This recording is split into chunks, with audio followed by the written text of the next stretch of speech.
بسم الله الرحمن الرحيم. السلام عليكم ورحمة الله وبركاته.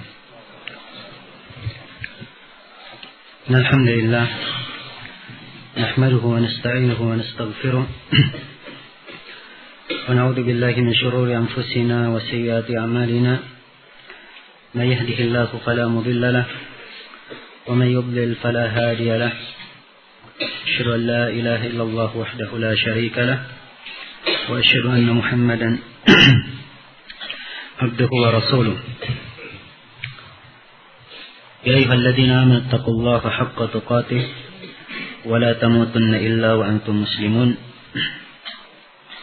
يا أيها الناس اتقوا ربكم الذي خلقكم من نفس واحدة وخلق منها زوجها وبث منهما رجالا كثيرا ونساء واتقوا الله الذي تساءلون به والأرحام إن الله كان عليكم رقيبا. يا أيها الذين آمنوا اتقوا الله وقولوا قولا سديدا يصلح لكم أعمالكم ويغفر لكم ذنوبكم ومن يطع الله ورسوله فقد فاز فوزا عظيما. أما بعد فإن أصدق الحديث كتاب الله وخير الهدي هدي محمد صلى الله عليه وآله وسلم وشر الأمور محدثاتها فإن كل محدثة بدعة وكل بدعة ضلالة وكل ضلالة في النار. Hadirin sekalian yang saya hormati dan saya muliakan, insyaallah majelis pada malam hari ini adalah majelis yang terakhir berkaitan dengan penafsiran surah Al-Fatihah. Dan di akhir majelis ini, selain dari apa yang telah berlalu penjelasannya pada majelis-majelis sebelumnya akan kandungan surah Al-Fatihah dan keluasan makna dan manfaatnya, dan juga telah kita kenal bagaimana makna yang sangat mendalam yang terkandung di dalam ayat-ayat atau ayat per ayat di dalam surah Al-Fatihah tersebut. Dan juga telah kita gambarkan secara umum bahwa surah Al-Fatihah adalah Ummul Quran, pokok Al-Quran. Dan juga kita terangkan sisi hal tersebut. Dan dari keterangan yang telah lalu juga telah kita sebutkan bagaimana firman Allah Subhanahu wa taala, iyyaka na'budu wa iyyaka nasta'in, adalah pertengahan dari surah Al-Fatihah, dan kembali kepadanya makna-makna yang terkandung di dalam Al-Fatihah tersebut. Inilah surah yang sangat agung tentunya untuk menjelaskan berbagai kandungan yang terkandung di dalamnya. Ini adalah hal yang butuh waktu yang lebih banyak dan lebih meluas. Dan perlu saya sebutkan bahwa sebagian dari ulama kita ada yang menjelaskan ayat kursi dalam 30 majelis untuk menjelaskan ayat kursi. Ya. Nah, dan tariqah penjelasan tersebut apabila kita tempuh di dalam menjelaskan surah Al-Fatihah, maka mungkin bisa lebih dari 50 majelis. Nah, ini dalam bentuk penguraian. Namun penjelasan kandungan secara global ini tentunya adalah hal yang dibutuhkan. Dan mengetahui mana-mana yang terkandung di dalamnya secara umum ataupun hal-hal yang dengan mudah bisa dipahami. Ini juga insya Allah membantu kita untuk lebih cinta memperhatikan Al-Quran dan tadabbur terhadap ayat-ayatnya. Dan di majelis ini saya akan sebutkan beberapa kandungan global yang lainnya dari surah Al-Fatihah sebagai penutup dari majelis. Nah, di antara kandungan tersebut bahwa surah Al-Fatihah ini tercakup di dalamnya seluruh jenis tauhid yang diperintah oleh Allah Subhanahu wa taala. Iya.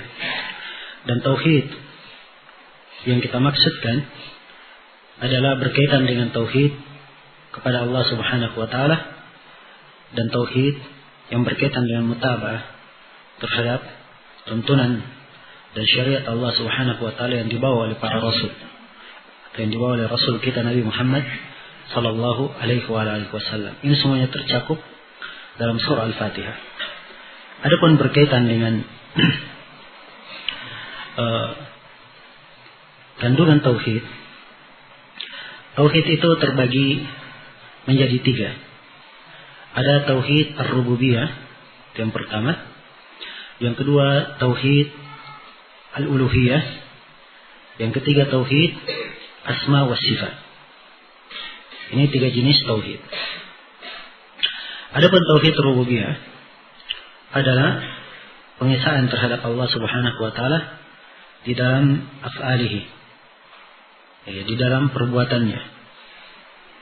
Nah, oleh sebagian para ulama diringkas bahwa mengikrar rububiyah Allah Subhanahu wa taala atau yang mewakili makna rububiyah adalah Allah itu maha menguasai dan maha mengatur segala sesuatu, ya, dan maha berbuat apa yang Allah kehendaki. Nah, ini tauhid rububiyah. Dan juga terkandung di dalam surah Al-Fatihah tauhid uluhiyah. Tauhid uluhiyah adalah mengesahkan Allah Subhanahu wa taala dalam ibadah. Ifradullah taala bil ibadah. Yaitu memurnikan ibadah hanya kepada Allah Subhanahu wa taala. Kemudian tauhid yang ketiga adalah tauhid asma wa sifat. Tauhid tentang nama-nama dan sifat Allah, yaitu kita mengakui, mengimani akan seluruh nama dan sifat yang Allah Subhanahu wa taala tetapkan untuk dirinya di dalam Al-Qur'an. Dan juga kita menetapkan seluruh nama dan sifat yang ditetapkan oleh Rasulullah sallallahu alaihi wasallam di dalam haditsnya, di dalam sunnah beliau. Jadi ini disebut dengan nama tauhid asma wa sifat. 3 tauhid ini berkaitan dengan tauhid kepada Allah Subhanahu wa taala, dan semuanya terkandung di dalam surah Al-Fatihah secara global dan secara terperinci. Kandungannya di dalam Al-Fatihah secara global dan secara terperinci. Secara global, Allah Subhanahu wa taala menyebut di awal surah alhamdulillah. Segala puji hanya untuk Allah. Dan telah kita sebutkan makna alhamd. Makna alhamd pada pertemuan yang telah lalu, bahwa alhamd itu adalah pujian kepada Allah Subhanahu wa taala bil jamilil ikhtiyari, dengan segala perkara yang terindah yang dipilih untuk Allah Subhanahu wa taala. Nah, maka penetapan alhamd, segala pujian, segala kesempurnaan untuk Allah, ini menunjukkan bahwa Allah itu tidak ada yang serupa dengannya. Sebab Allah Maha terpuji. Dan Allah Subhanahu wa taala satu-satunya yang diibadahi. Sebab kalau Dia Maha terpuji, maka dari bentuk kekurangan kalau ditetapkan ada tandingan untuknya. Iya. Dan dari bentuk kesempurnaan dan pujian untuknya ditetapkan seluruh nama dan sifat sesuai dengan kemuliaan dan kebesaran Allah Subhanahu wa taala. Maka ini kandungan global. Ya, dari mana alhamd mengandung atau terkandung di dalamnya penetapan tauhid, seluruh makna tauhid secara global. Ya. Dan telah kita sebutkan dari mana alhamd, pujian, bahwa pujian kepada Allah itu kadang tercakup dalamnya pujian terhadap rububiyah Allah, pujian terhadap uluhiyahnya, terhadap asma wa sifat, terhadap perintah dan perintahnya, terhadap perintah dan ketentuannya, dan terhadap syariatnya. Itu di antara makna alhamd. Dan kita sebutkan bahwa maknanya lebih luas daripada itu. Iya. Namun ini cakupan-cakupan yang bisa digambarkan. Dan tauhid, seluruh makna tauhid tercakup di dalam kandungan alhamd.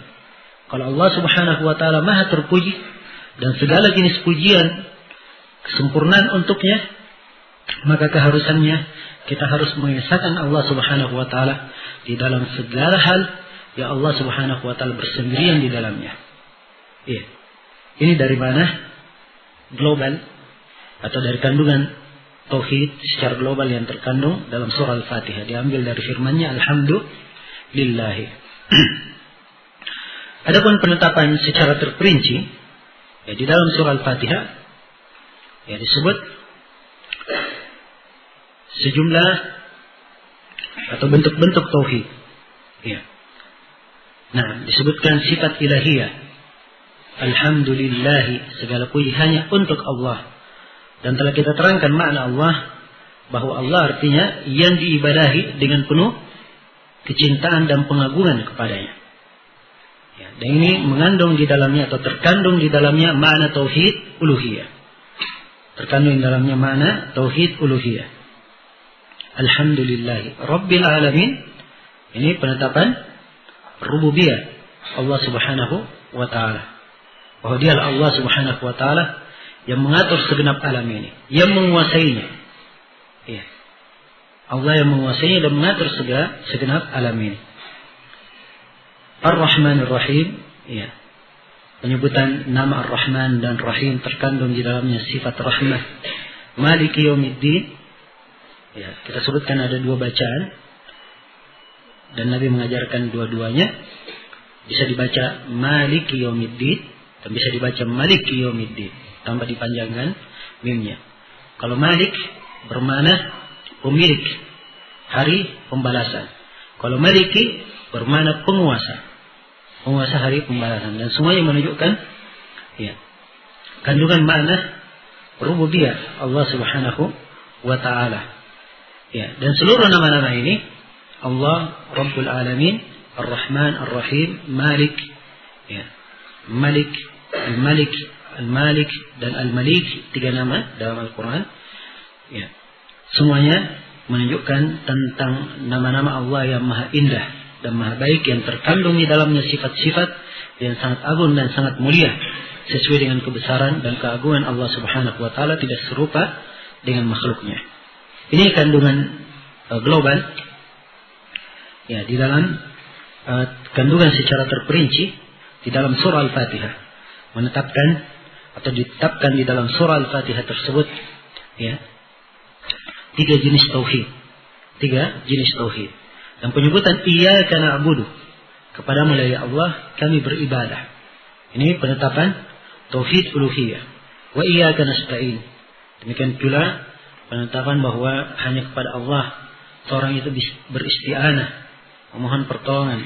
Ini penetapan tauhid uluhiyah sekaligus pengakuan terhadap rububiyah Allah Subhanahu wa taala.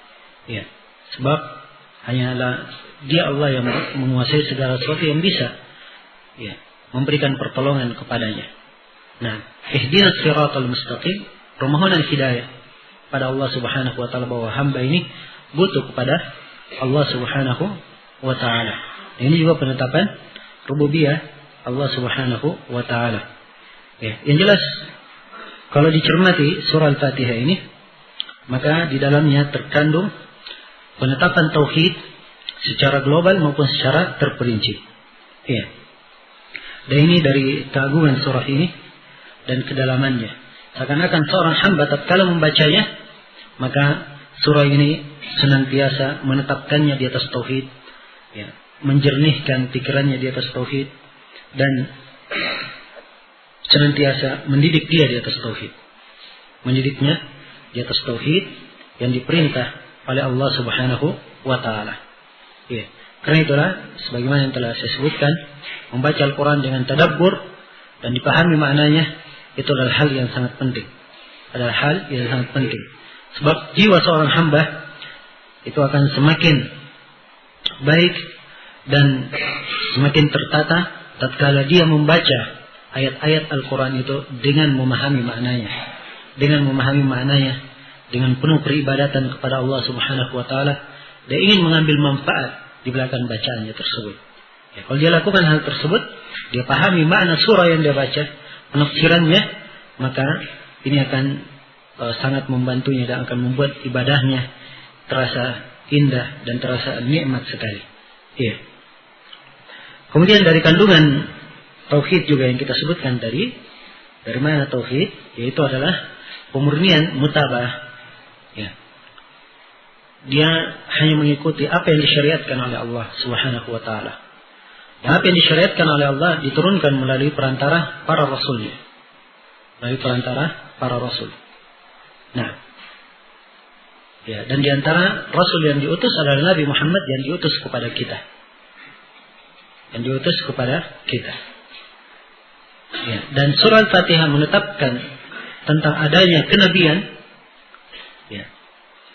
Adanya penetapan kenabian ditetapkan dalam surah Al-Fatihah dari berbagai sisi. Dan ini insyaallah taala kita akan sebutkan nanti. Ditetapkan di dalam surah Al-Fatihah dari berbagai sisi.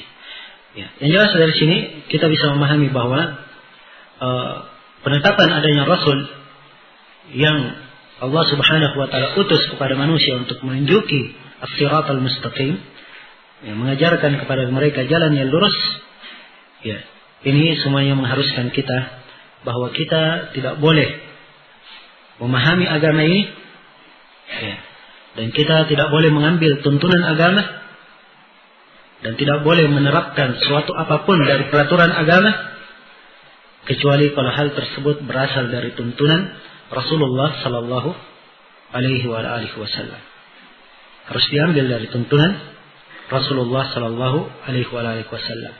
So kita ini manusia, ya. Kaum muslimin hidup adalah untuk menjalankan Al-Quran dan Sunnah Rasulullah sallallahu alaihi wasallam.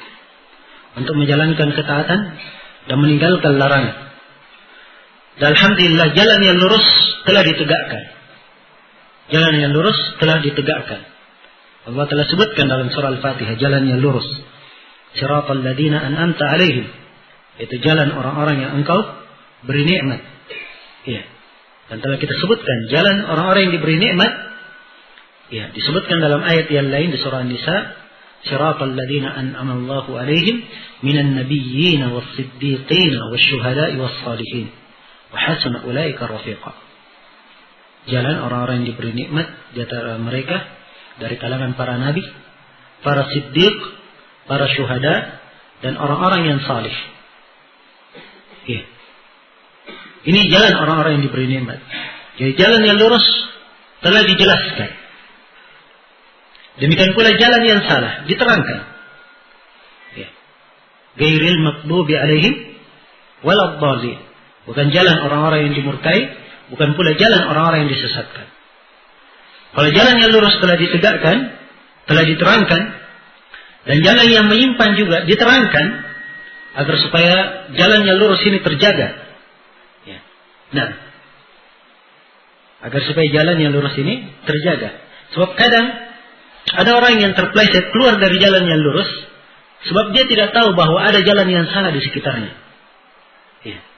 Kalau dia tahu ada jalan yang salah di sekitarnya, dia tidak akan menoleh ke jalan yang salah. Kan begitu? Ya. Dia hanya mengikuti jalan yang lurus saja.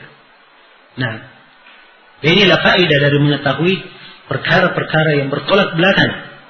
Ya. Dengan prinsip akidah atau dengan apa yang diperintah, ada perintah dan ada yang dilarang. Kita tahu perintah agar kita lakukan, kita tahu yang dilarang agar supaya kita tinggalkan yang dilarang. Jadi mengetahui sesuatu dan lawannya itu penting. Ya. Jelas? Sebab siang cahaya diketahui nilai siang dan cahaya itu kalau diketahui lawannya. Tatkala ada malam ada kegelapan, kita tahu betapa besar nilai dari cahaya itu. Ya. Akan terasa betul-betul nikmat keimanan itu. Ya. Tatkala ada diketahui lawan dari keimanan, kekufuran ataupun kefasikan, kemaksiatan. Ya. Jelas? Dan diketahui betapa nikmat ilmu itu dengan mengetahui lawannya. Ya, yaitu dengan kejahilan. Betapa tidak enaknya kalau ada sesuatu yang ingin kita lakukan atau kita dihadapkan dalam sebuah masalah, kita tidak tahu apa hukum masalah tersebut. Ya. Dan terasa nikmatnya ilmu tatkala seorang mengetahuinya. Jadi mengetahui sesuatu yang jelek itu, ya kadang lebih menetapkan seseorang di atas jalan yang lurus. Ya, karena itu Hudzaifah bin al-Yaman radhiyallahu taala anhu dalam hadits riwayat Bukhari dan Muslim, beliau berkata, ya, kana an-nas yas'aluna Rasulullah sallallahu alaihi wasallam 'anil khair wa kuntu as'aluhu 'anil syarri makhafata an yudrikani. Kata Hudzaifah, manusia, para sahabat bertanya kepada Rasulullah tentang kebaikan. Tanya, ya Rasul, apa amalan memasukkan ke surga, apa amalan yang mendekatkan jalan yang lurus? Itu pertanyaan para sahabat. Cari amalan-amalan yang baik. Kalau Hudzaifah, kebalikannya. Dia tanya, tentang kejelekan. Ya Rasulullah, apa fitnah yang akan terjadi? Apa hal yang jelek akan membahayakan saya? Itu dia tanyakan. Kenapa? Kata beliau, saya khawatir kejelekan itu akan mendapati saya. Ya, saya akan jatuh di dalamnya. Ya, karena itu kata seorang penyair yang hikmah, araftu syarra la lisyarri walakin litawaqqihi wa man lam ya'rifil khaira min asy-syarri yaqa fihi. Saya mengetahui kebaikan, saya mengetahui kejelekan bukan untuk berbuat kejelekan, tapi untuk menghindari kejelekan itu. Sebab siapa yang tidak tahu kejelekan dari kebaikan, maka dia akan jatuh dalam kejelekan tersebut. Ya. Karena itu mengenal jalan yang lurus, siratal mustaqim penting.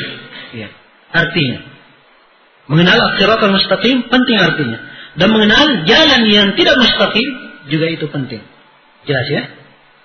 Itu juga penting. Dan di dalam surah Al-Fatihah ini ditakrir, dijelaskan, diterangkan jalan yang lurus dan diterangkan dua jalan yang salah. Dua jalan yang salah. Agar supaya manusia mengetahui bahwa itulah seseorang prinsip keagamannya harus demikian. Dia hendaknya mengenal jalan yang lurus dan hendaknya mengenal jalan yang salah, agar jangan sampai dia jatuh di dalam jalan salah tersebut. Dalam hadits Ibnu Mas'ud yang diriwayatkan oleh Imam Ahmad dan selainnya, Rasulullah SAW pernah menggaris sebuah garis yang lurus. Iya. Kemudian beliau katakan, ini adalah jalan Allah yang lurus, siratal mustaqim. Kemudian beliau garis di kanan dan kiri. Garis lurus ini, beliau garis lagi kanan dan kirinya, jalan-jalan yang sangat banyak. Kemudian Nabi berkata, jalan-jalan ini, ya, tidak ada satu jalan pun diantaranya kecuali ada syaitan yang berdiri di situ, menyuruh kepada jalan tersebut. Nah, kemudian beliau membaca firman-Nya, wa anna hadza sirati mustaqiman fattabi'uhu wa la tattabi'us subul fatafarraqa bikum an sabili. Dan sungguhnya ini adalah jalanku yang lurus, maka ikutilah jalan tersebut. Jangan kalian mengikuti selain dari itu. Jangan kalian mengikuti jalan-jalan yang lain sehingga kalian dipecah dari jalan Allah Subhanahu wa taala. Iya. Nah, karena itu sekali lagi bahwa agama itu diambil melalui perantara para rasul. Diambil dari tuntunan Rasulullah sallallahu alaihi wasallam. Tidak diambil dari tuntunan siapapun. Agama itu bukan adat istiadat. Ya. Bukan warisan leluhur dan nenek moyang. Bukan pula inspirasi manusia. Ya. Bukan pula enaknya begini, enaknya begitu. Hemat saya begini, bagusnya begitu. Ya. Tapi agama adalah wahyu yang Allah Subhanahu wa taala turunkan kepada Nabi Muhammad sallallahu alaihi wasallam. Akal manusia kalau ingin memikirkan jalan yang baik untuknya, dia tidak mampu. Ya. Memikirkan jalan yang baik untuknya yang bisa mencakup seluruh manusia lainnya. Kalau dia memikirkan jalan untuk dirinya sendiri, mungkin saja dia ada kemampuan. Tapi untuk memikirkan bagaimana seluruh manusia yang lainnya baik di atas jalan itu, dia tidak punya kemampuan. Ya. Selain dari dia tidak punya kemampuan, kalau dia berpikir sesuatu, mungkin saja ada manusia lainnya bisa berpikir lebih baik daripada dia dan menghujat apa yang dia sebutkan. Ya. Tapi dari hikmah Allah Subhanahu wa taala, manusia tidak dibebankan dengan ini. Dijelaskan kepada mereka jalan yang lurus dengan sejelas-jelasnya, seterang-terangnya. Ya. Sampai Rasulullah sallallahu alaihi wasallam bersabda menjelaskan tentang agama ini, taraktukum alal bayda, laqad taraktukum alal bayda, lailiha kanahariha, la yazigu anha illa halik. Saya telah meninggalkan kalian di atas sesuatu yang sangat putih. Agama ini diibaratkan sesuatu yang sangat putih. Malamnya sama dengan siangnya, tidak ada perbedaan. Saking jelasnya agama ini. Ya. Hanya sekedar mengikuti dan meniti jalan agama. Karena itu Nabi mengingatkan, tidak ada yang menyimpang darinya kecuali dia akan binasa. Kecuali dia akan binasa. Maka jalan yang lurus telah diajarkan oleh para rasul, telah diajarkan oleh Rasulullah SAW, disampaikan kepada para sahabat, dan para sahabat menyampaikannya kepada murid-muridnya. Dan alhamdulillah agama kita masih terjaga hingga hari ini. Dan demikian pula jalan-jalan yang salah, ya, diterangkan kepada Rasulullah SAW, dan Rasulullah menerangkan jalan-jalan yang salah itu kepada para sahabatnya. Dan jalan-jalan yang salah ini juga diingatkan oleh para sahabat kepada murid-muridnya. Sampai pada hari ini juga para ulama masih menerangkan jalan-jalan yang salah itu apa. Dan inilah sabda Rasulullah SAW Dalam hadits Abdullah bin Amr bin As riwayat Muslim, kata beliau, "Innahu lam yakun nabiyyan qat illa kana haqqan alaihi ay yadulla ummatahu ala khairi ma ya'lamuhu lahum wa yundirahum an syarri ma ya'lamuhu lahum." Tidak ada satu nabi pun, innahu lam yakun nabiyyun qabli, tidak ada seorang nabi pun sebelumku, kata Nabi Muhammad SAW, kecuali wajib atas nabi ini untuk menjelaskan segala kebaikan yang diketahui untuk umatnya, dan wajib atas nabi ini untuk menjelaskan segala kejelekan yang diketahui bagi umatnya. Jadi diterangkan jalan yang benar, jalan yang salah. Ya. Untuk apa? Agar supaya manusia berada di atas tuntunan agamanya dengan sejelas-jelasnya. Dan ini adalah nikmat Allah Subhanahu wa taala yang sangat nikmat, yang sangat agung. Ya. Karena itulah perhatikan rahasia. Kenapa disebutkan di dalam surah Al-Fatihah, ihdinas siratal mustaqim. Kemudian ketika diterangkan apa itu siratal mustaqim, Allah sebutkan siratal ladzina an'ama Allahu alaihim. Jalan orang-orang yang Allah beri nikmat. Ya. Jalan yang lurus itu, orang yang mengenal jalan yang lurus, itu artinya orang yang mendapat nikmat yang sangat besar dari sisi Allah Subhanahu wa taala. Penyebutan nikmat di sini mengingatkan kita dua hal. Ya. Mengingatkan kita dua hal. Yang pertama, mengingatkan kita bahwa nikmat ini adalah nikmat yang sangat agung sekali. Seseorang mengenal Islam yang benar, mengenal sunnah Rasulullah SAW, dia hidup di atas tuntunan Al-Quran dan sunnah sesuai dengan jalannya para ulama salaf, maka ini adalah nikmat yang sangat agung sekali. Ya. Karena itu kata sebagian para ulama, ya, tidak ada nikmat yang lebih besar setelah nikmat keislaman dari nikmat mengenal sunnah Rasulullah Sallallahu Alaihi Wasallam. Jelas? Dan inilah hakikat dari hidayah. Ini pula hakikat dari hidayah. Karena itu diantara para ulama ada yang membagi hidayah menjadi dua. Ya. Kalau yang kemarin saya sebutkan hidayah terbagi 4. Ini pembagian lain ditinjau dari sisi lain. Ada yang mengatakan hidayah ada dua. Hidayah menuju kepada jalan dan hidayah di atas jalan. Dua hidayah. Ya. Ada hidayah ila tariq, hidayah menuju kepada jalan. Seseorang ketika dia tidak mengenal Islam, maka dia di dalam kegelapan dan kesesatan, tidak mendapat hidayah. Begitu dia mengenal Islam, itu namanya dia telah mendapatkan hidayah ila tariq, telah mendapatkan hidayah menuju kepada jalan. Dipahami? Jadi siapa yang telah menuju kepada jalan Islam, dia telah mendapatkan hidayah. Ini hidayah yang pertama. Maka nikmat Islam ini adalah hidayah yang sangat agung sekali. Hendaknya kita bersyukur kepada Allah Subhanahu wa taala. Kita dilahirkan dalam keadaan muslimin, ya. Dan kita tetap beragam Islam hingga hari ini dan di atas keislaman, dan semoga Allah Subhanahu wa taala mewafatkan kita sebagai orang-orang yang muslim dan berserah diri kepada Allah Subhanahu wa taala. Ini hidayah yang pertama, hidayah menuju kepada jalan. Begitu dia sampai di atas jalan Islam, dia butuh hidayah yang kedua. Inilah yang disebut hidayah di atas jalan. Sebab seperti yang saya katakan tadi, ketika seorang berjalan di atas jalan, ada jalan-jalan yang bengkok di samping kanan dan kirinya. Ada yang menyuruh kepada jalan-jalan yang salah itu. Ya. Dalam sebagian riwayat, ya, atau dalam riwayat yang saya telah sebutkan tadi, setiap jalan ada syaitan yang menyuruh kepadanya. Ya. Dan ini diterangkan dalam banyak riwayat juga, seperti dalam hadits Nawas bin Sam'an yang menjelaskan tentang bagaimana perumpamaan jalan yang lurus itu, diterangkan pula bagaimana syaitan menyuruh pada jalan tersebut, ingin menggelincirkan manusia dari jalan yang lurus. Maka untuk tetap berjalan di atas jalan yang lurus ini, kita butuh hidayah yang kedua. Inilah hidayah di atas sunnah Rasulullah Sallallahu Alaihi Wasallam. So, orang yang tidak kenal sunnah Nabi dan tidak mengenal jalan para ulama as-salaf, maka dia tidak mendapatkan hidayah yang kedua. Iya, tidak mendapatkan hidayah yang kedua ini. Karena itulah dari rahasia di dalam surah yang disebut siratal ladzina an'ama Allahu alaihim. Jalan orang-orang yang Allah beri nikmat terhadap mereka. Orang-orang yang diberi nikmat oleh Allah disebut nikmat terhadap mereka, sebab ini adalah nikmat yang luar biasa. Ya. Kemudian penyebutan nikmat di sini yang kedua, ini yang saya ingatkan yang kedua, disebutkan jalan orang-orang yang diberi nikmat terhadap mereka. Siapa mereka? Ya. Di dalam surah An-Nisa diterangkan siapa mereka.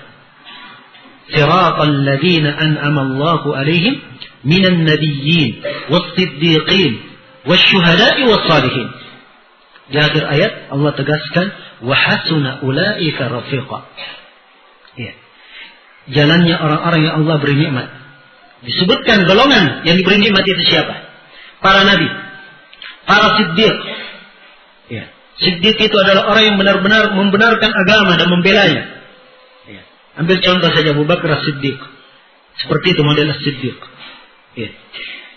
Para syuhada dan orang-orang yang saleh. Ini masuk dari orang-orang yang Allah beri nikmat.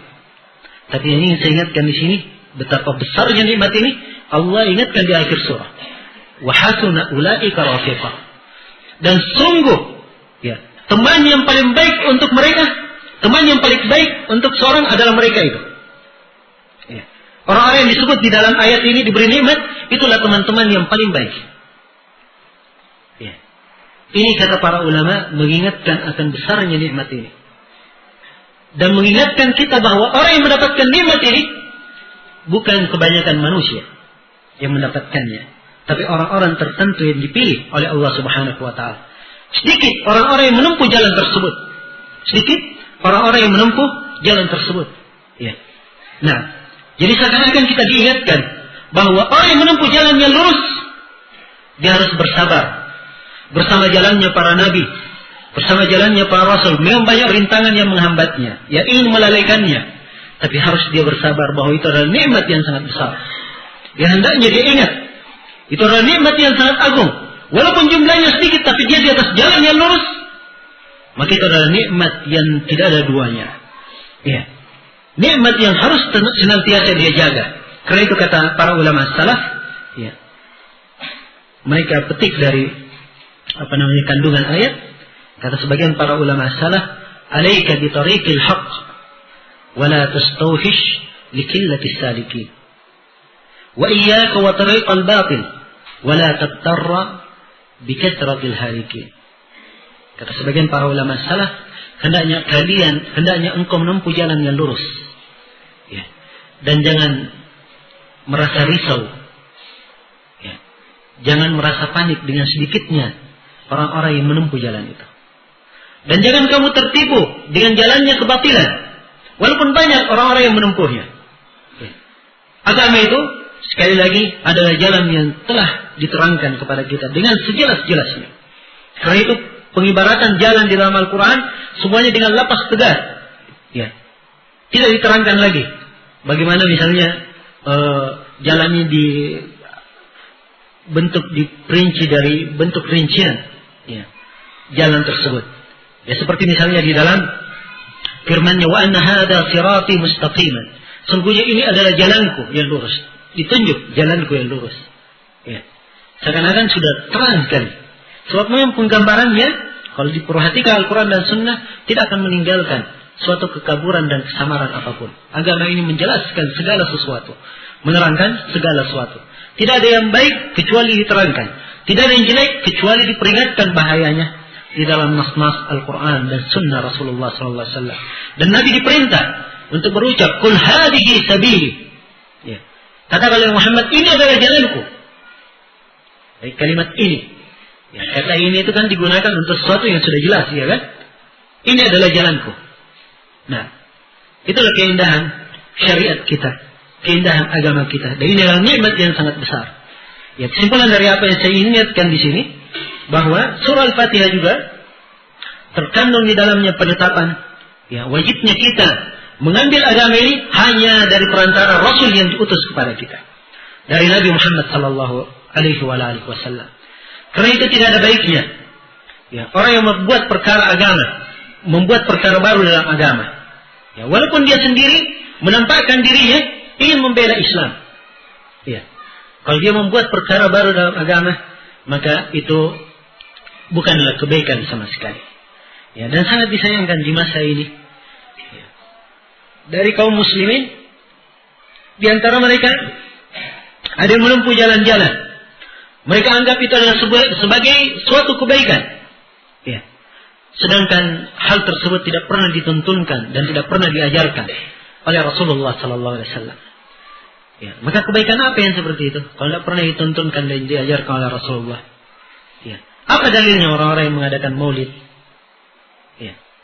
Apa dalil yang mereka gunakan? Nabi sallallahu alaihi wasallam tidak pernah memperingati hari lahirnya. Ya. Dan juga para sahabatnya tidak pernah memperingatinya. Nah, dan terus para ulama yang datang setelahnya tidak ada yang pernah memperingatinya. Baru di akhir, ya, abad ke-6 mulai masuk abad ke-7 baru ada yang melakukan hal tersebut. Ya.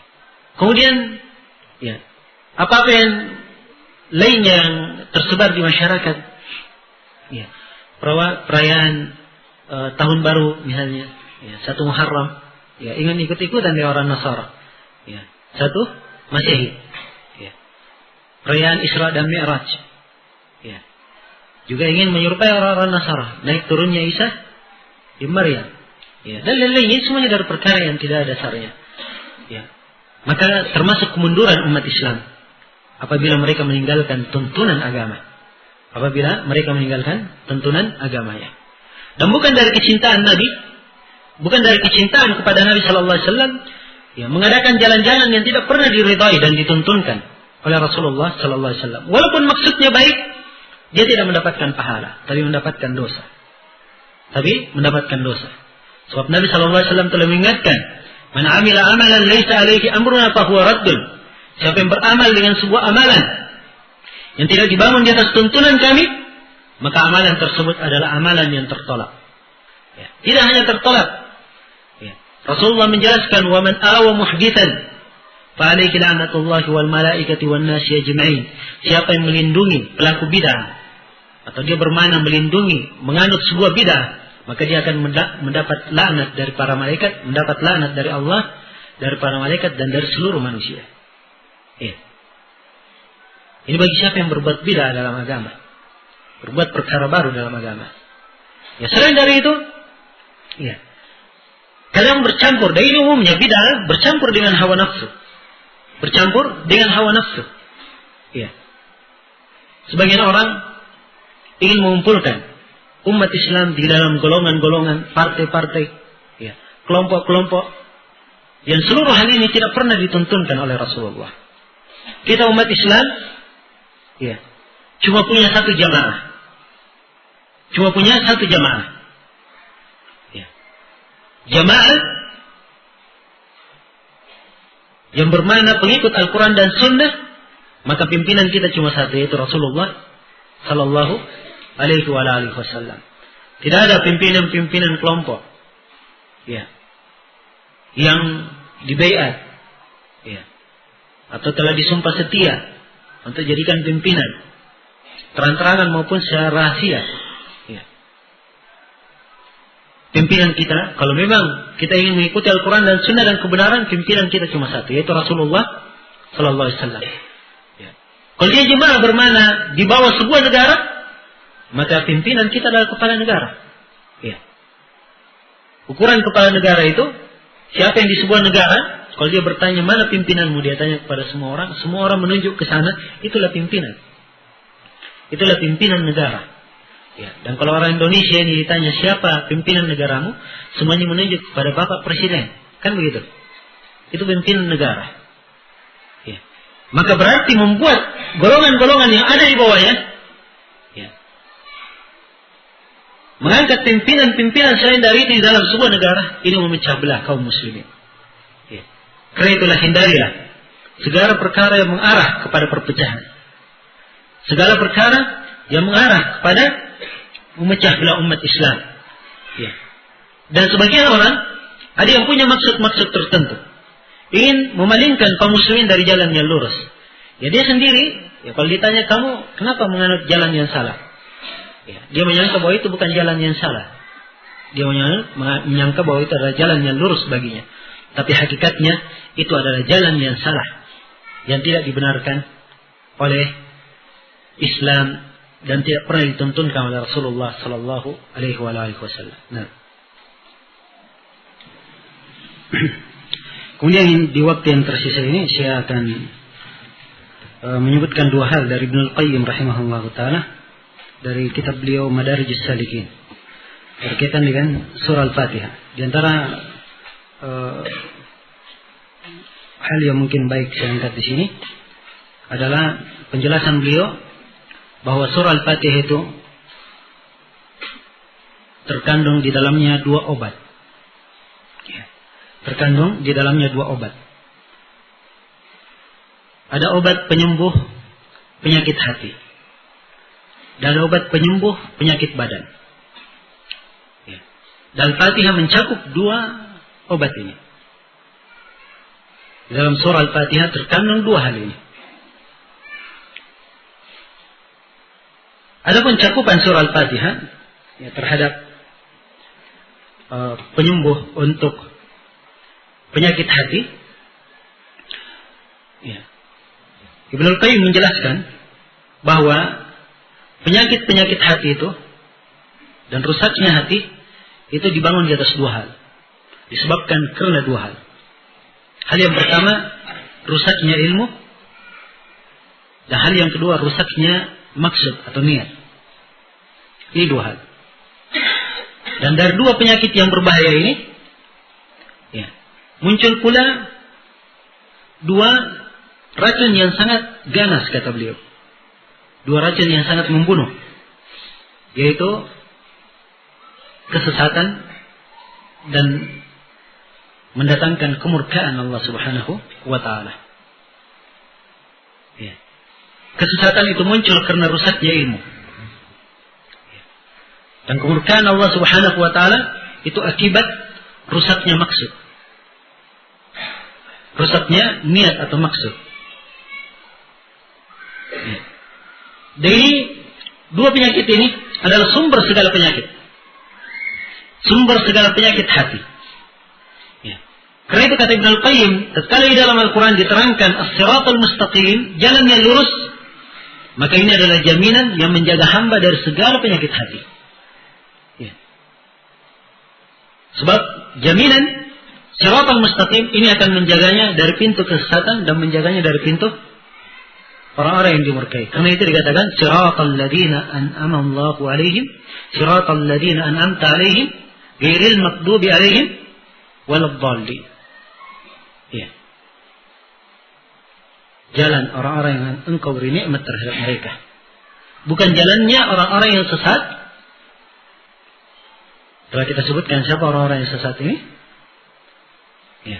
Yaitu orang-orang Nasara yang mereka bukan jalannya ghairil maghdubi alaihim, bukan jalan orang yang dimurkai, yaitu orang-orang Yahudi yang mereka berilmu tapi tidak mengamalkan. Waladdallin, dan bukan jalannya orang-orang yang sesat. Itu orang-orang Nasara yang mereka beramal tanpa ilmu. Mereka beramal tanpa ilmu. Nah, ketika diterangkan jalan yang lurus, maka ini adalah jaminan yang akan menjaga seorang hamba dari segala penyakit hati. Kemudian Ibnul Qayyim melanjutkan.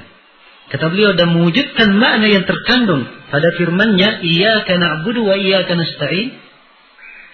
Mengilmui kandungan dari ayat ini, mengetahuinya, beramal dengannya, dan mengkondisikannya, maka ayat ini juga terkandung penyembuh, obat dari 2 penyakit itu. Dan telah kita sebutkan pada penafsiran ayat ini, bagaimana luasnya cakupan dan kandungan ayat ini. Sampai mencakup segala hal yang dibutuhkan oleh seorang hamba, dari bentuk tauhid, dari bentuk pemurnian ibadah, pemurnian tawakal, kesabaran, kesyukuran, pemujian kepada Allah, dan lainnya dari mana-mana yang sangat agung dan mendalam dalam ayat ini. Ini kalau dia wujudkan, dia amalkan dalam dirinya, maka ini jaminan baginya untuk tidak jatuh di dalam penyakit hati atau penyakit yang berkaitan dengan hati. Jelas? Adapun Al-Fatihah penyembuh penyakit badan, maka kata Ibnul Qayyim, hal tersebut telah diterangkan oleh sunnah Nabi Sallallahu Alaihi Wasallam. Dan Al-Fatihah, kesembuhan dengan surah Al-Fatihah ini dipersaksikan oleh kaidah-kaidah kedokteran, kata beliau. dan telah ditunjukkan oleh percobaan. Ya. Praktek menunjukkan bahwa surah Al-Fatihah betul-betul penyembuh. Ya. Adapun sunnah Nabi yang menjelaskannya adalah hadits Abu Sa'id Al-Khudri. Hadits ini dalam riwayat Bukhari dan Muslim. Tentang kisah sekelompok dari para sahabat Nabi yang melalui sebuah desa dari desa-desa di tanah Arab. Ya. Maka mereka singgah di desa tersebut. Ya. Sebagaimana layaknya musafir, karena mereka singgah di suatu desa supaya diterima menjadi tamu dan dijamu. Ya. Namun penduduk desa ini tidak menerima mereka dan tidak menjamu mereka. Nah, maka pimpinan desa ini, ya, kepala desa ini disengat oleh kalajengking. Disengat oleh kalajengking. Maka mereka pun datang. Penduduk desa datang kepada para sahabat. Lalu bertanya, apakah di antara kalian ada orang yang bisa meruqyah? Ya, ruqyah itu artinya dia membaca dengan bacaan-bacaan dan dengannya sembuh orang yang dibaca atau yang dibacakan kepadanya. Nah, faqalu na'am. Ya, maka para sahabat berkata, iya ada. Ya. Akan tetapi kalian tidak ingin menjamu kami. Ya, maka kami pun tidak akan melakukan ruqyah itu sampai kalian, ya, memberikan upah untuk kami. Nah, maka ya, mereka pun memberikan upah kepada para sahabat dengan di sini ja'ala, ya, ju'ala istilahnya. Diberikan hadiah, sejenis hadiah untuknya. Sejenis pemberian, ya, ju'ala. Ya. Kalau dibahasakan upah agak mungkin maknanya kurang tepat. Sebab di sini lafadznya ja'lan. Jadi ju'ala, pemberian. Ya. Nah, maka mereka pun diberi, ya, sejumlah kambing untuk itu. Maka salah seorang sahabat berdiri, ya, kemudian meruqyah kepala desa ini dengan membaca surah Al-Fatihah. Ya. Dan tadinya, ya, tidak bisa berdiri kepala desa ini karena tersengat kalajengking, tiba-tiba dia bisa berdiri. Seakan-akan tidak pernah terjadi apa-apa padanya. Nah, ya, kemudian kelanjutan kisah mereka menerima ju'ala tersebut, ya, kambing itu, dan mereka berkata jangan kita berbuat apapun dengan kambing ini sampai kita datang kepada Rasulullah yang bertanya kepada beliau. Maka Rasulullah menyebutkan bahwa Al-Fatihah itu adalah ruqyah. Kata beliau, ma yudrika annaha ruqyah. Tidakkah kamu tahu bahwa itu adalah ruqyah? Ya. Nah, jadi ini hadits, ya, terdapat di dalamnya kesembuhan bagi orang yang disengat kalajengking hanya dengan dibacakan surah Al-Fatihah. Dan surah Al-Fatihah ini, ya, telah mencukupinya sehingga orang ini tidak perlu obat untuk sembuh. Nah, ya, Ibnul Qayyim menyebutkan, kata beliau ini Al-Fatihah dibacakan pada tempat yang tempat ini asalnya tidak menerima obat. Ya. Kenapa? Ya, sebab orang ini atau kepala desa ini dan kaum itu, ya, mungkin karena mereka bukan muslim dan mungkin karena mereka ini adalah orang yang bakhil dan punya tabiat yang tidak baik. Ya. Kata beliau, bagaimana pula kalau surah Al-Fatihah ini dibacakan kepada orang yang punya tabiat menerimanya. Ya, dipahami? Kalau dia seorang mukmin misalnya punya tabiat yang baik, dibacakan surah ini, maka tentunya manfaatnya akan lebih banyak. Manfaatnya akan lebih banyak. Kemudian beliau serangkannya dari sisi kedokteran. Ya, kenapa bisa terjadi? Ya, hanya dibacakan Al-Fatihah saja bisa sembuh. Apa terkaitannya dari sisi kedokteran? Yang jelas dari situ, ya, saya ingin memperluas, ya, menjelaskan. Hanya Ibnul Qayyim di sini sebutkan satu kaidah yang saya akan sebutkan dan ini mungkin ada manfaatnya.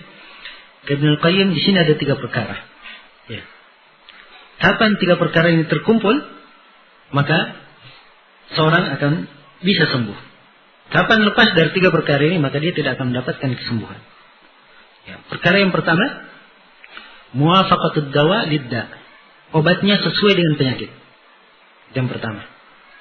Kemudian yang kedua, Ya, dokternya mencurahkan tenaga untuk mengobatinya. Jadi ada usaha tenaga mengobatinya. Ya.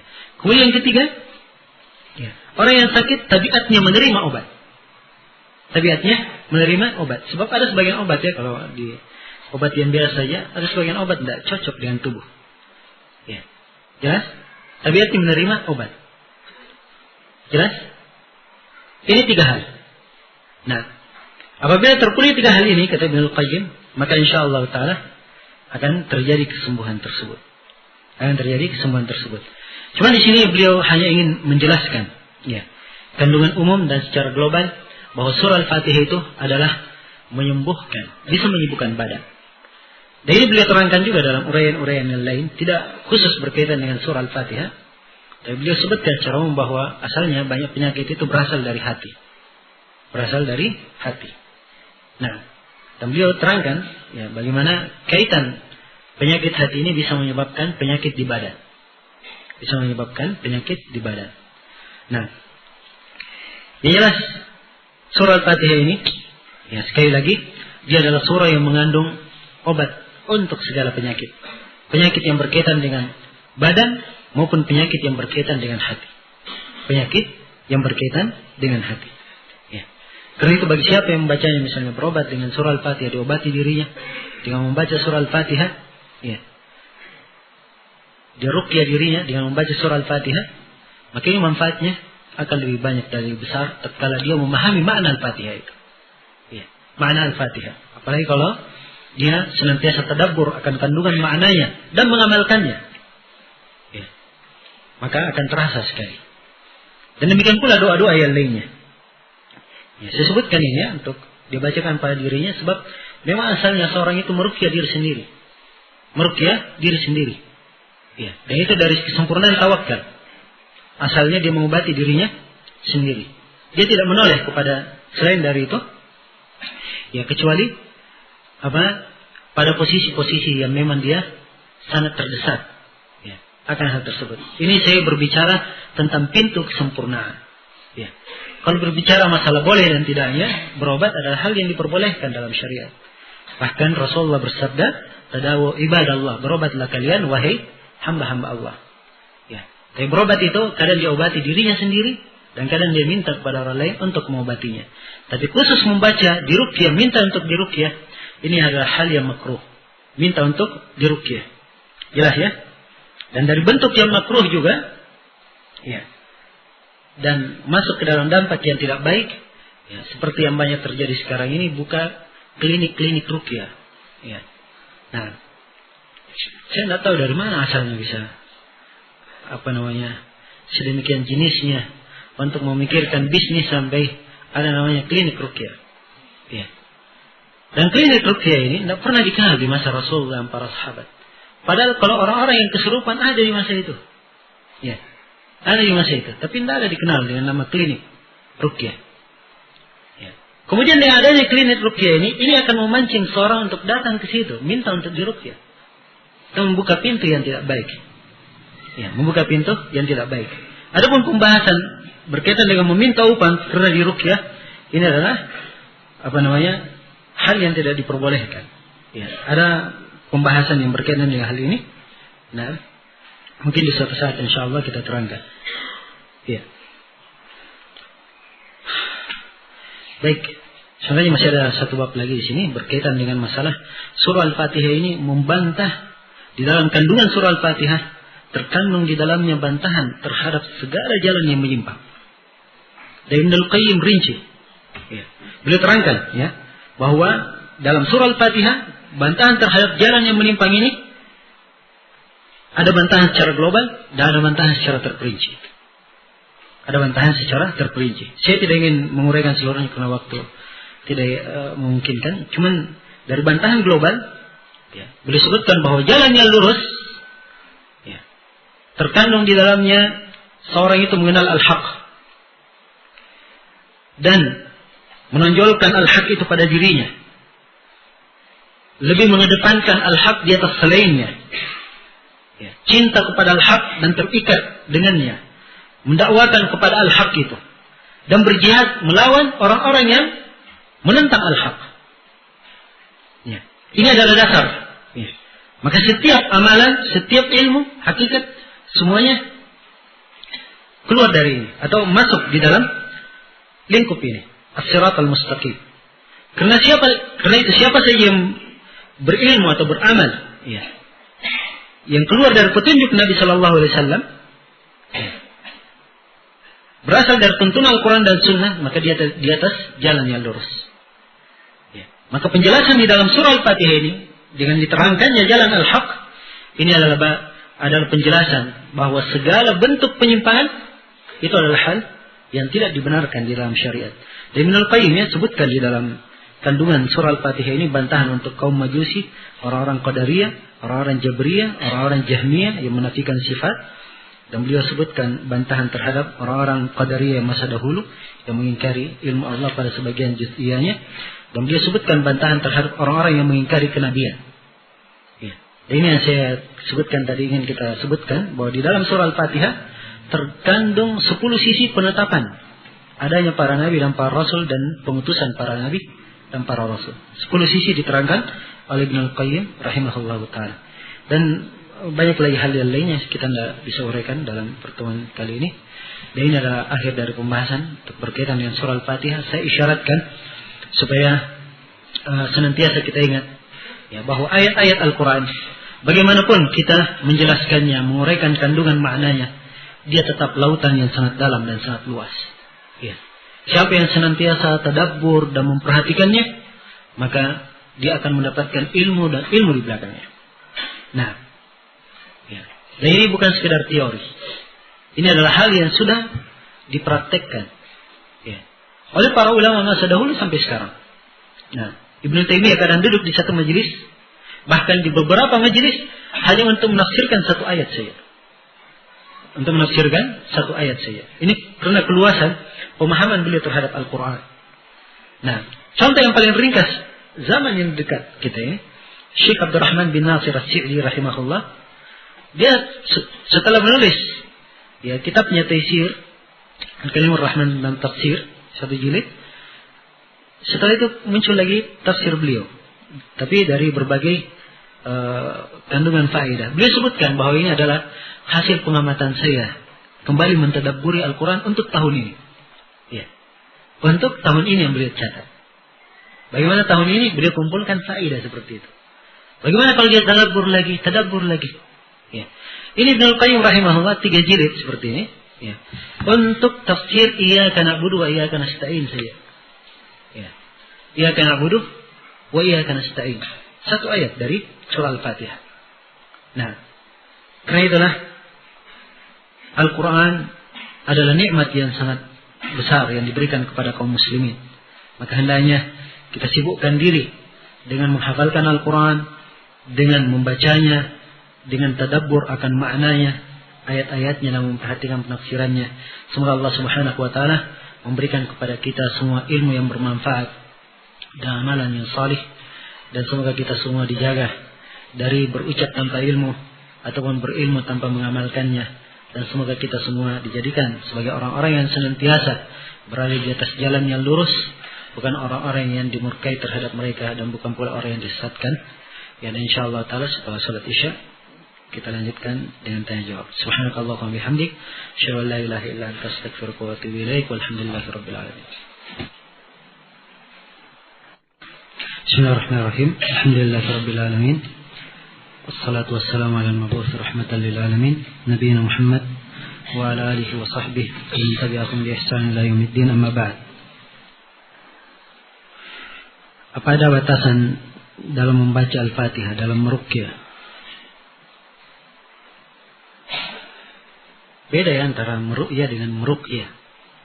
Kalau ruqyah itu melihat. Ya, kalau bahasa Indonesianya ruqyah. Bahasa Indonesianya. Kalau ruqyah itu membacakan atau mengobati. Ya, dengan ketentuan bahwa ruqyah itu harus dengan bacaan-bacaan yang dipahami maknanya. Ya.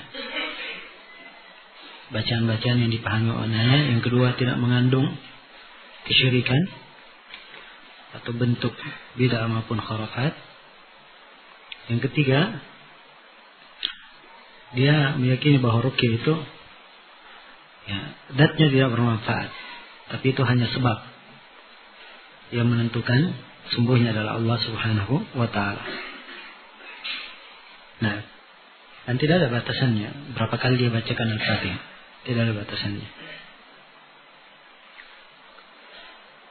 Ya, tapi saya perlu ingatkan ya bahwa membatasi atau menentukan ayat-ayat khusus dibaca di ruqyah, ya, itu tidak boleh dilakukan kecuali pada ayat-ayat yang ada keutamaan khusus memang, seperti surah Al-Fatihah, ayat kursi, akhir 3 ayat terakhir surah Al-Baqarah, atau seperti surah 3 Qul.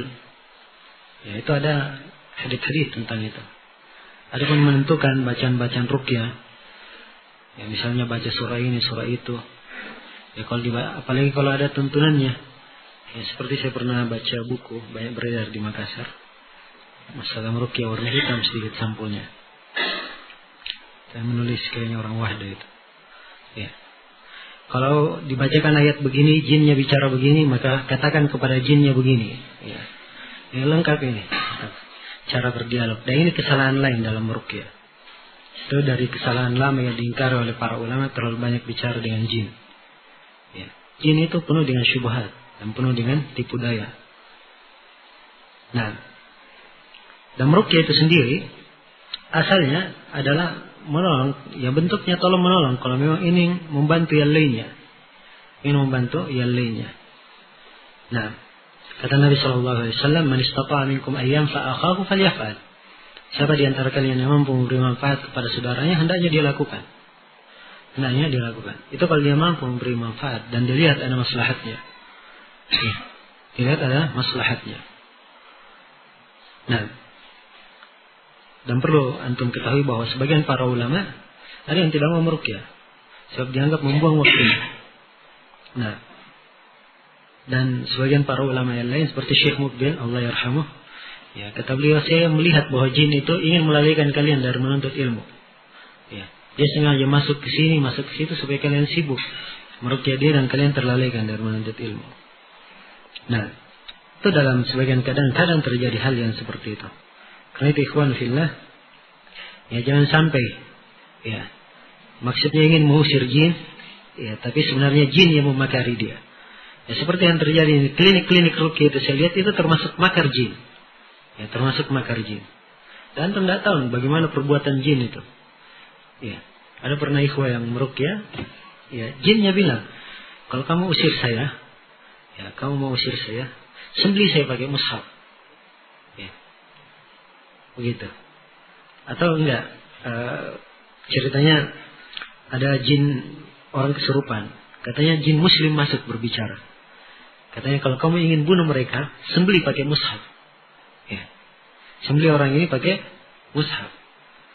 Dilakukan, ya betul kayak orang tersembelih mati begitu. Ya. Orang tersembelih mati. Baru setelah dilakukan dia tanya hukumnya apa. Ya. Jawabannya kalau dia yakini, ya, itu bisa menyembuhkan, itu syirik asgar. Ya. Sebab itu meyakini sebuah sebab yang tidak pernah ditentukan dalam syariat. Ya, apa dalilnya? Apa dalilnya bahwa menyembelih pakai mushaf itu membunuh jin? Ya. Jadi dari sisi syariat tidak ada. Baik, dari sisi hubungan sebab akibat. Ya. Apa namanya? Apa kaitannya disembelih pakai mushaf dengan tidak, apa hubungannya? Nah, kalau ada hubungan sebab akibat, misalnya paku dipukul pakai palu masuk ke ini, kan ada hubungannya.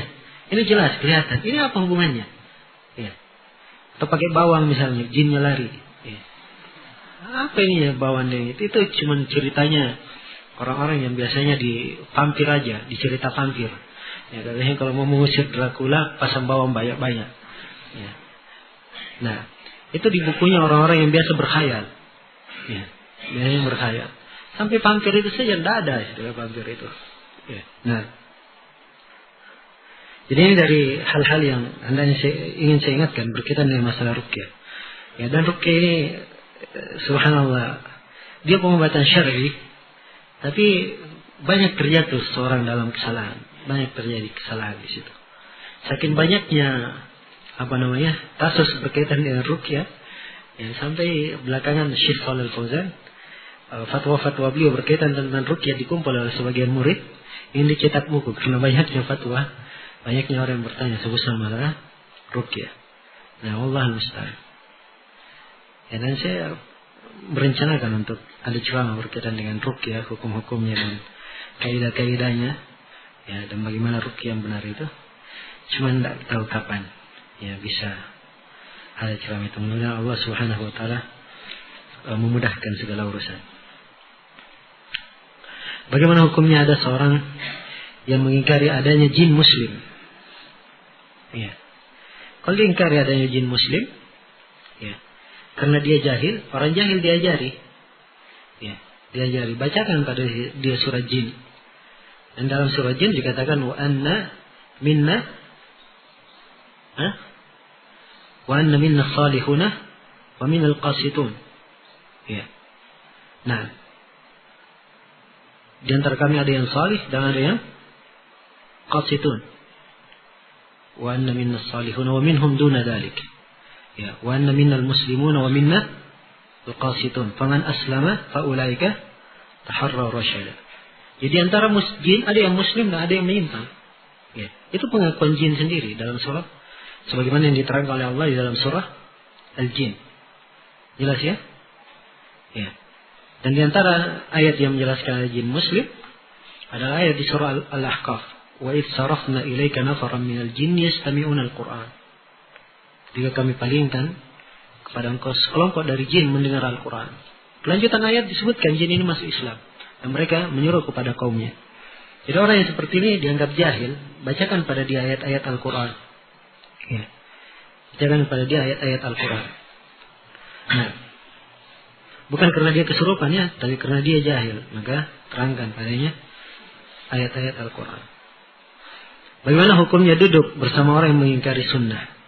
Tidak boleh duduk dengan orang yang mengingkari sunnah. Allah Subhanahu wa taala berfirman dalam Al-Qur'an, ya, wa idza ra'aital ladina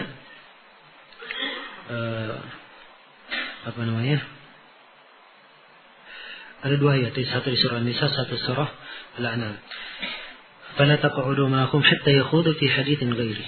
Jangan kalian duduk bersama mereka sampai mereka berpindah kepada pembicaraan yang lain.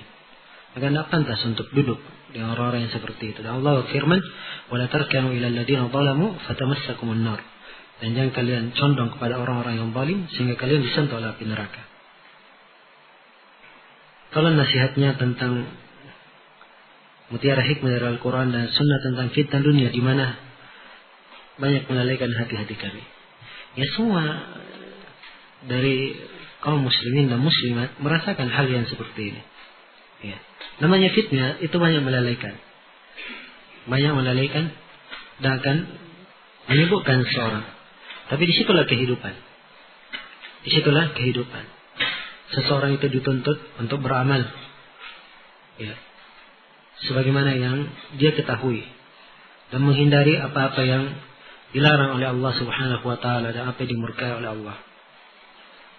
Dan dia berusaha untuk menjalankan segala bentuk ketaatan. Ya.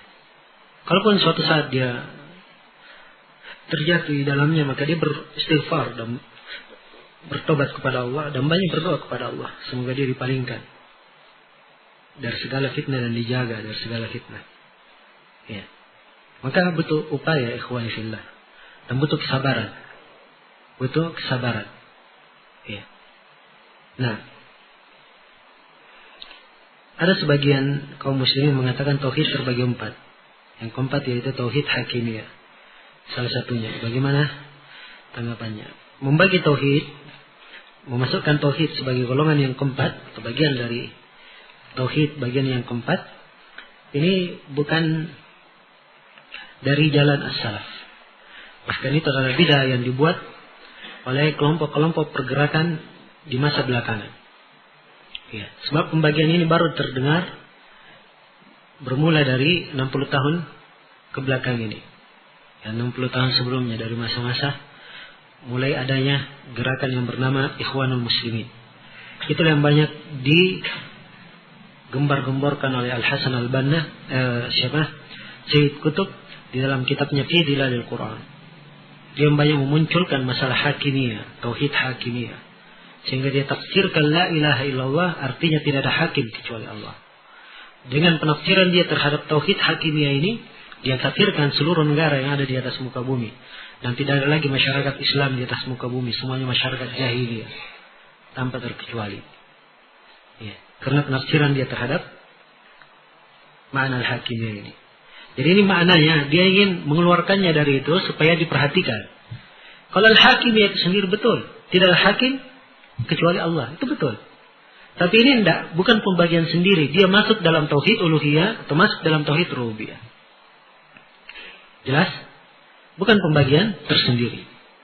Nah, jadi saya berikan rahasianya. Orang yang menyebutkan pembagian ini itu dari kalangan orang-orang pergerakan. Ya. Memang mereka punya maksud tertentu, dia khususkan, dia keluarkan. Ini terus yang diangkat. Ya. Tidak ada hakim kecuali Allah. Tidak ada hukum kecuali hukum Allah. Ya. Maksudnya apa? Ya, ingin mengkafirkan penguasa, ingin mengkafirkan rakyat yang tidak berhukum dengan hukum Allah. Kan begitu? Nah, ya. Itu dasar mereka. Jadi itu yang mereka inginkan. Nah, padahal di dalam hal ini, ya, jelas ya bahwa tidak ada hukum kecuali hukum Allah. Semuanya itu milik Allah dan tidak hakim kecuali Allah Subhanahu wa taala. Itu jelas. Ya. Hal yang jelas di dalam syariat dan kita tidak meragukan tentang hal ini. Nah, sebab siapa yang meyakini ada hukum lebih baik dari hukum Allah itu kafir di kalangan ahli sunnah. Kafir di kalangan ahli sunnah.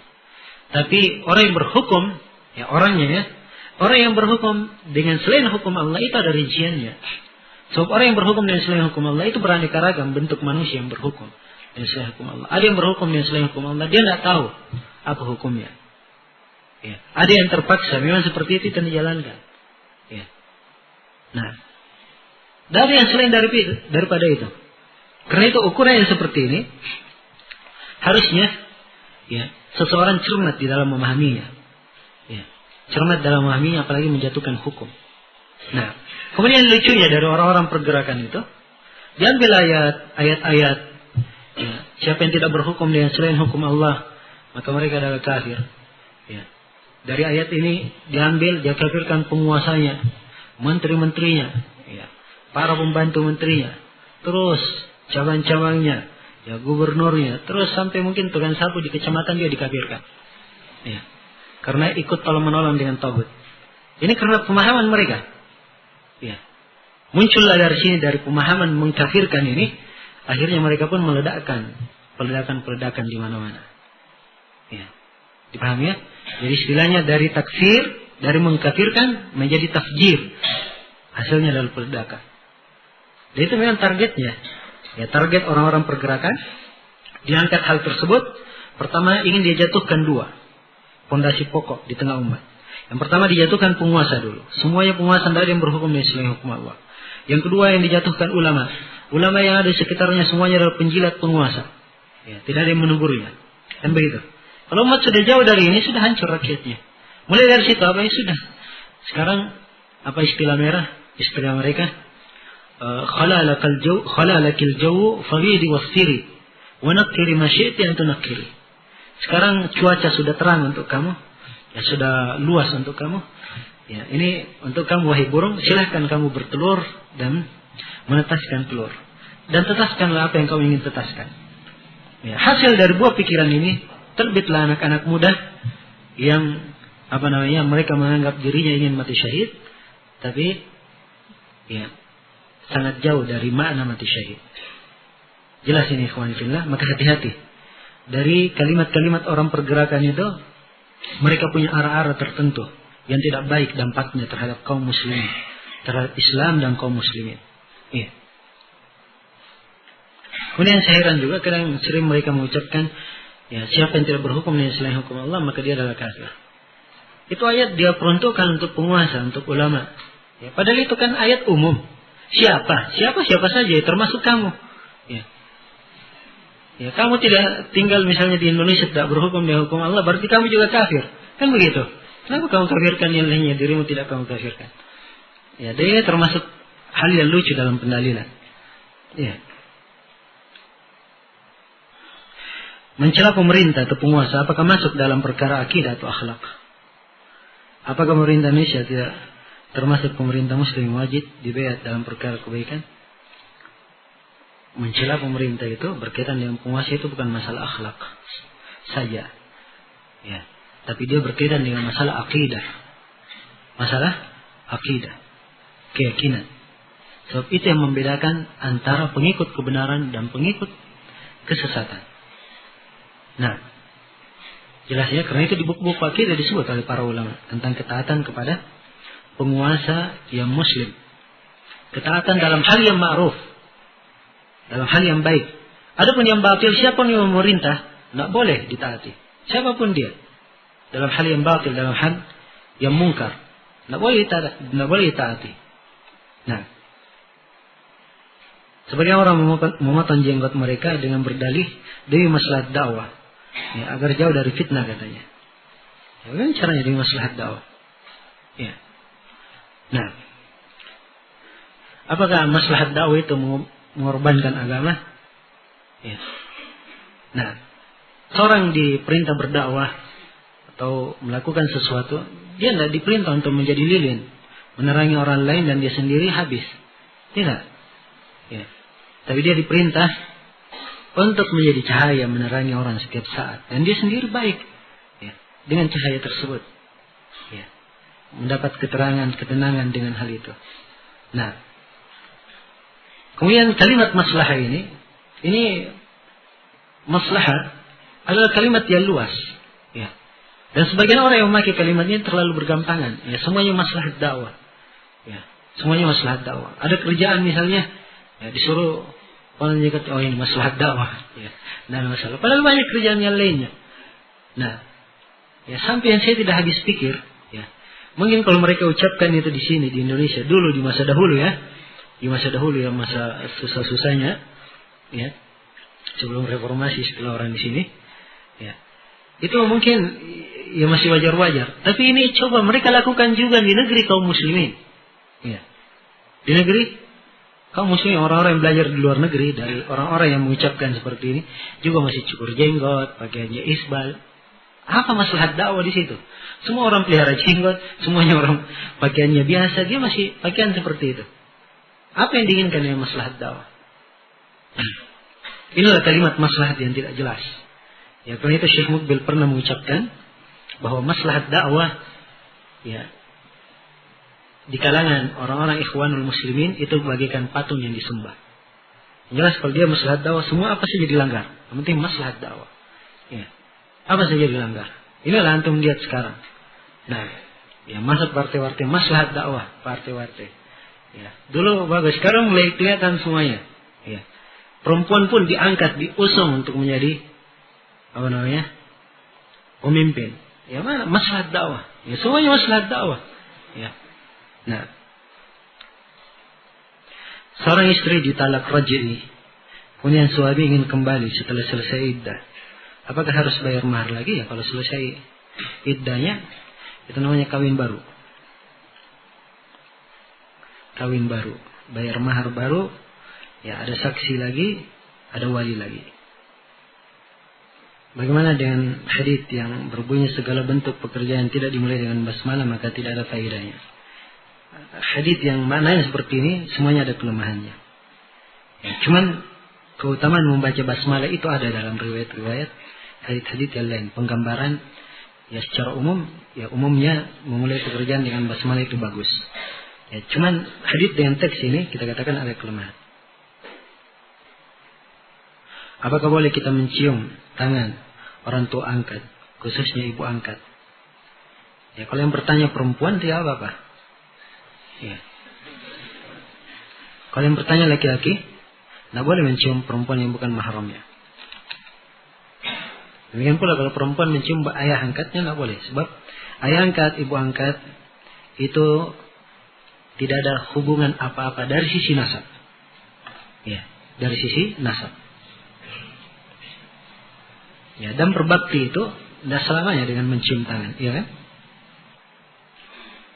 Bagaimana dengan pendapat yang mengatakan bahwa bacaan Assalamualaikum ayuhan Nabi wa rahmatullahi wa barakatuh Assalamualaikum ya Nabi. Hanya pada tasyahud hanya ketika Rasulullah masih hidup. Adapun ketika beliau sudah wafat, sahabat membaca Assalamu ala Nabi. Jawabannya itu pendapat sebagian sahabat. Yang memakai Assalamu ala Nabi itu pendapat ijtihad sebagian sahabat. Yang benarnya Nabi masih hidup, setelah meninggal sama bacanya. Assalamu alayka ayyuhan Nabi. Ya, itu yang benarnya. Ini dipegang oleh kebanyakan para ulama.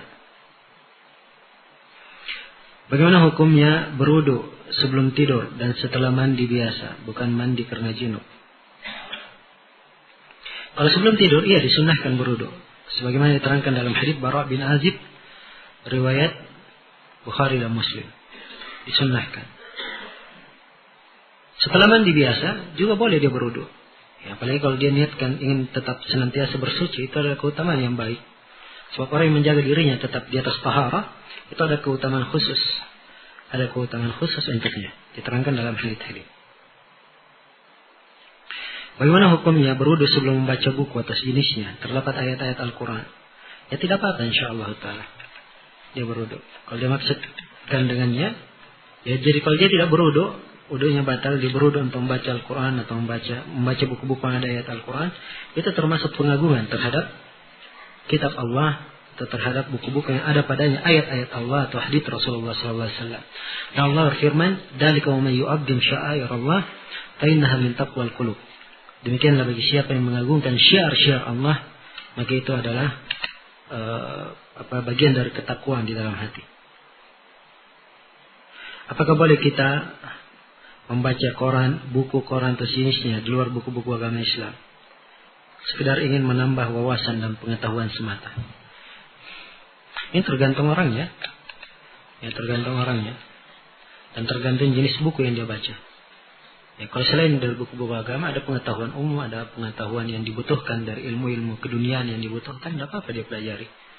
Ya, sekadar apa yang dia butuhkan dari hajat dunia. Nah, adapun apa-apa yang tidak ada manfaatnya, maka dia tinggalkan. Ya. Buku-buku yang mengandung syubhat atau kerancuan pemikiran atau apa yang bisa membahayakan agamanya tidak boleh dia baca. Tidak boleh dibaca kecuali orang yang punya pengetahuan agama, dia membacanya untuk membantahnya, untuk menjelaskan kejelekannya. Apakah seorang berdosa jika dia sedang membaca Al-Quran lalu dia ketiduran, kemudian sadar dia baca Al-Quran ada di bawah pusarnya? Ya kalau dia tidur dia nggak sadar ya. Nah, dan orang yang tidak sadar seperti itu tidak terkena apa-apa di luar kesadarannya. Apakah termasuk adab seorang penuntut ilmu ketika ta'lim menanyakan bagaimana si fulan dan si fulan? Ya, kalau dia membutuhkan hal tersebut, tidak apa-apa dia tanyakan. Tidak apa-apa dia tanyakan. Tidak ada larangan untuk bertanya. Ya, tapi kadang seorang yang bertanya itu melihat di majelis mana dia bertanya. Ya. Saya sendiri di majelis umum seperti ini, kadang sebagian bertanya saya tidak jawab. Sebab ada sebagian hal saya kira tidak etik untuk dijelaskan di sini. Ya. Dan ada sebagian hal kalau ingin dijelaskan, ada pendahuluan-pendahuluan yang lain yang harus dibuka, kan begitu. Ya, tidak mungkin saya langsung jelaskan. Nah, karena itu lihat keadaan kondisi majelisnya. Dan pertanyaan itu tidak harus depan sini. Kalau ingin bertanya pribadi juga saya kira, ya insya Allah tidak ada masalah. Ya, bisa banyak ustaz-ustaz yang bisa ditanya. Apa hukumnya memilih ustaz dalam menuntut ilmu? Ya. Saya nggak paham ya kalimat memilih-milih. Ya, kalau kalimat memilih-milih artinya dia cari ustaz yang baik manhajnya, yang lurus akidahnya, ya, yang baik pemahaman agamanya. Ini adalah hal yang dituntut bagi seorang yang menuntut ilmu. Ya. Tapi kalau misalnya ada ustaz semuanya baik, dia pilih-pilih, maka ini adalah tabiat yang tidak bagus. Ya, tabiat yang tidak bagus. Orang menuntut ilmu itu duduk sama siapa saja, sepanjang dia baik agamanya, baik ilmunya, lurus akidah dan manhajnya, dia ambil ilmu darinya. Nah, kadang dia punya faedah tidak dipunyai oleh ustaz yang lainnya, kan begitu. Nah, dan tidak ada yang memiliki kesempurnaan. Kesempurnaan itu hanya milik Allah Subhanahu wa Ta'ala. Jelas ya? Ya, kadang Ustaz A menjelaskan dengan metode A, Ustaz B menjelaskan dengan metode yang lain yang semakin membuatnya paham. akan masalah. Iya. Saya pernah melihat seorang ikhwah yang bermakmum untuk sholat wajib pada orang yang sedang sholat sunnah. Karena wajib secara berjamaah telah selesai. Kalau misalnya dia datang sendiri tidak ada lagi orang lain, dia lihat ada orang sedang sholat sunnah, tidak apa-apa dia ikut. Tidak apa-apa dia ikut. Nah, sebab tidak ada dalil yang melarang hal tersebut, dan keumuman akan keutamaan sholat berjamaah, hadits-hadits yang menjelaskannya itu juga berlaku umum.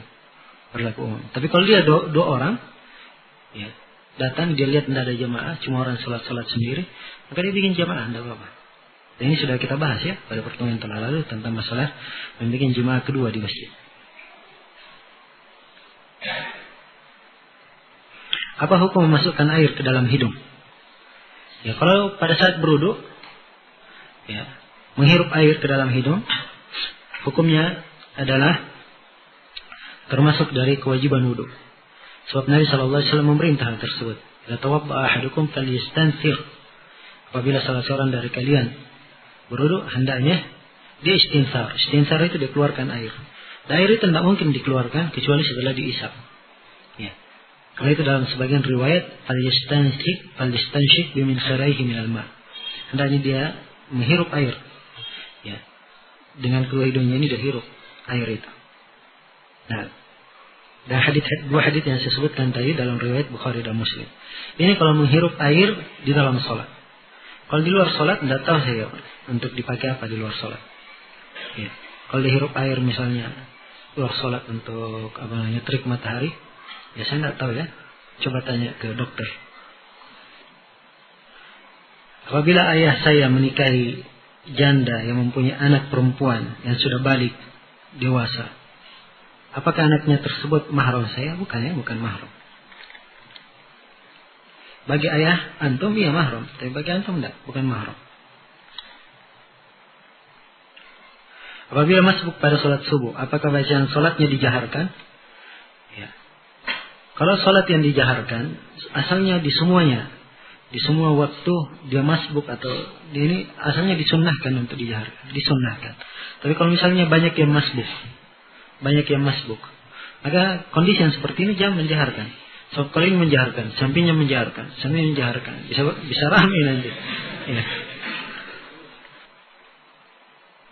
Apa hukum menjual bingkai foto? Bingkai foto. Ya. Umumnya foto itu kebanyakannya digunakan untuk hal yang tidak benar. Ya, kalau dia nisbat kepada kebanyakan, ya maka sebaiknya ditinggalkan.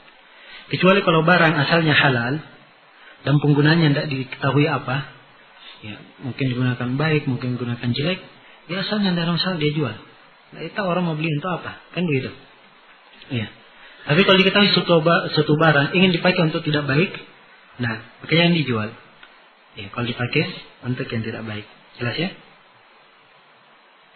Baik, segera cukup dulu sampai sini. InsyaAllah ta'ala kita sambung dengan pertemuan di pekan yang datang. Subhanakallahumma bihamdik asyhadu an la ilaha illa anta astaghfiruka wa atubu ilaik walhamdulillahi rabbil alamin. Assalamualaikum warahmatullahi wabarakatuh.